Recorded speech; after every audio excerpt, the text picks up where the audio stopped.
I think we should go to the dailies. Bukola? Speaking of the dailies, we're spoiled for choice this morning, but as usual, maybe we'll begin with the Guardian newspaper. And the big story speaks to a very interesting issue.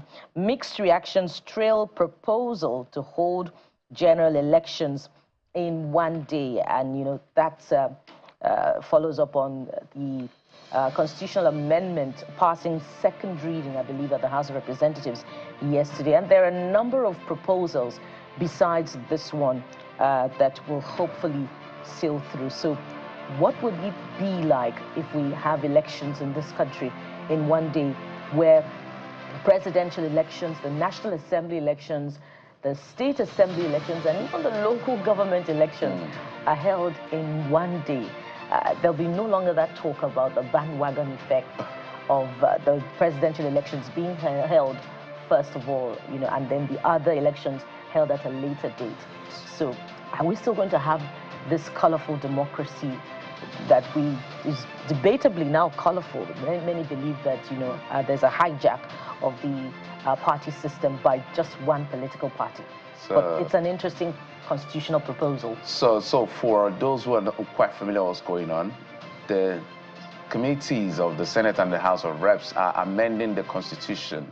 So they have proposed 39 amendments so far. One of those amendments is to hold all elections in one day. So that's what the Guardian is capturing. There are so many others. They even talk about, I saw, where they want FCT to have its own House of Assembly. And I'm asking myself, FCT is not a state. That's why it's called territory.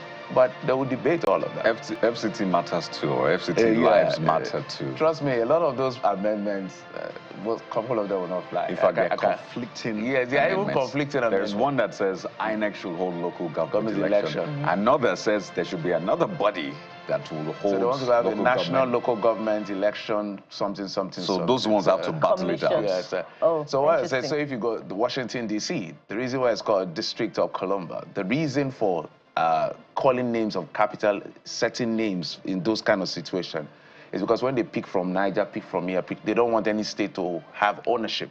That's why it's called a territory. So anyway, I don't want to... Jeffrey, there's another interesting proposal. So 39, that the chief judge will henceforth proclaim the assemblies. Yes, in fact, instead of the governor or the president. There are so many proposals, so you can go check it out, 39 of them. I think maybe we'll explore that conversation maybe tomorrow, just to give you an idea. But let's go to the next dailies. I think there's somewhere there that has to do with Natasha's story, INEC saying they've not met constitutional requirement and all of that. Anyway, let's go to Blueprint. Blueprint seems to be capturing it a lot more. Natasha Gates. Is that what it's called now?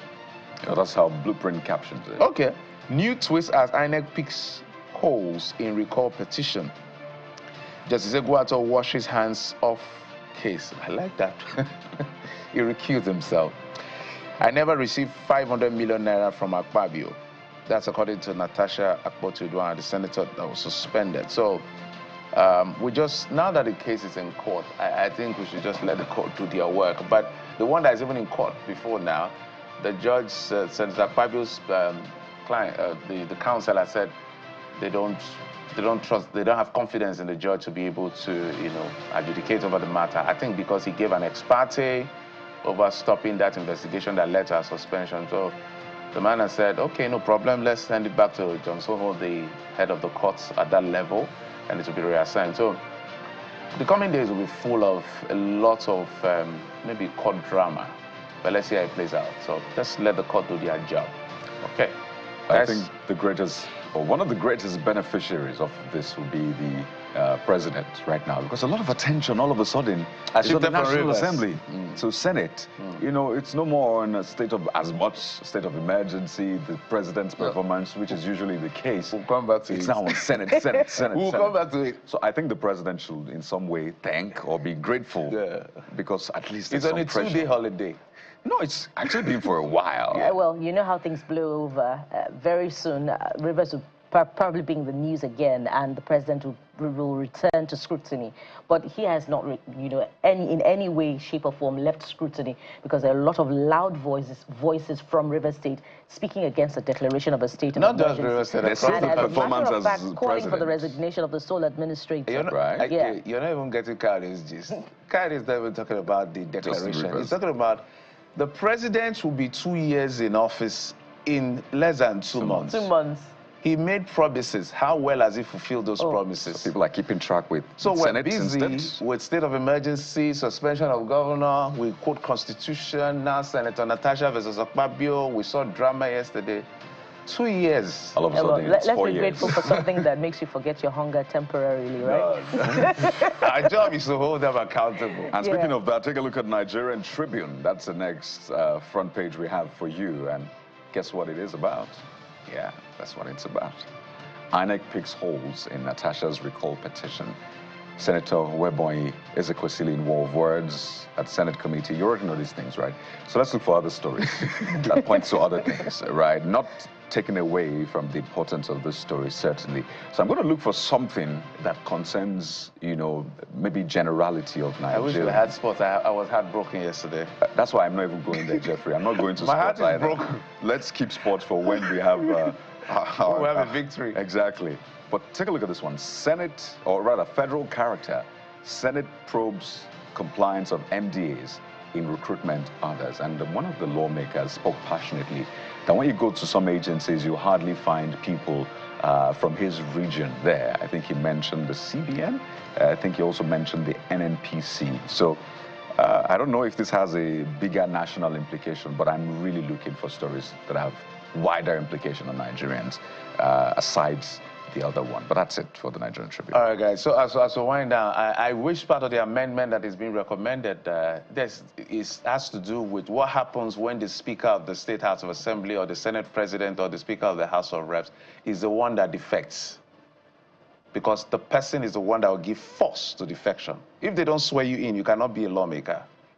But there's one that says you have to resign before you defect. It is the Speaker that will give force to that defection. Resign, whatever you do, at the end of the day, somebody will preside to say your seat is now vacant.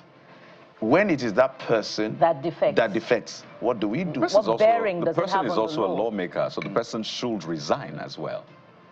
Would the person lose their seats? That's the point. Ideally. Ideally, if you resign from party, you should lose your seat. It's been a matter of litigation it's and part of ambiguity. what brought Rivers State to where it is right now. But once you resign, once you resign, before you should lose your seat. Because you are no more. And then the issue of this set of emergency declaration or suspending of governors, we should amend it as well to be very clear that right. So we don't keep making the same mistakes. Because now it's a latitude that every leader may just say, I have discretion, which is not constitutional anyway. I'm wondering what amendments will be required to make it even clearer, because it's already clear, what the powers of the president are. The lawyers, it's just what the powers of the president are not is what is bringing us to this point here. I agree. Right. Anyway, fair point. Yeah. Where do we go from here? We'll take a break? Yeah. Take a breather. And we're starting with the very first topic. So we don't lose sight of the other important matters. So we're starting off with one that is still on the front burner, but somehow other things are overtaking it. That's the moment. Stay with us.